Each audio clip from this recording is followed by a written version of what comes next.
What do you see that I don't? Lulu loves music. The boomerangs. She sits on it, on the stacks of wax in Dan Mulholland's living room. There's plenty of space for Lulu, Dan, and lots of 45 records. There is absolutely no room for 2 vintage jukeboxes. A couple of people offered them for less than 500, so I pulled the trigger. But Dan had to have them. And I brought them home. So this is what usually happens. People like Dan save them, but can't find anyone to fix them. This 1015 right here. Unless you know, And that's why David Kugel. This machine hadn't been played quite a few years.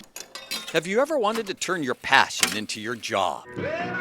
When those two come together, it's beautiful music. A good friend of mine was very skilled in electronics 20 years ago that gave me a couple books to read, and that's how I did it. I've learned it by mistakes. Call this the flip side of David's life. This will be your B-side. After 40 years remodeling homes, he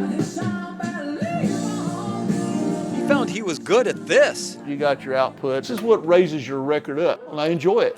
I get quite a bit of business out of it. Everybody's calling me the jukebox man. David can call up Jukebox Man on his 1941 Whirlitzer Peacock. Everyone else calls him up looking for the jukebox repairman. I hear people all the time say the last guy that worked on a jukebox died. I always say, God, I hope that's not an owner. What could be better than listening to music on vinyl? Maybe watching it, too. But this got an analyzing sheet in order to go through the color in order to allow the peacock to change colors. It's like an opening act, pressing your selection, and then your lead singer is ushered to the stage of colored lights and it's all served up on a platter. Well, I can stand here and Even the needle seems to dance to the rhythm of the music. have a jukebox on. Vinyl records have already made a huge comeback. Could these machines that play them be next? But it was his pride and joy, and I got that working for him. But you see a lot of the younger crowd there's restaurants here in town that I keep their machines going for them, and they want the 60s and 70s machines.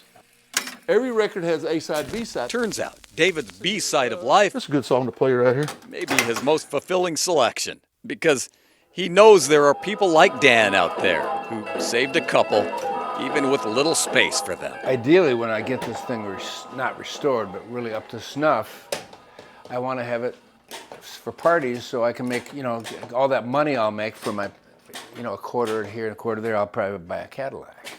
In Austin, Texas, Or not. I'm Mike Castellucci.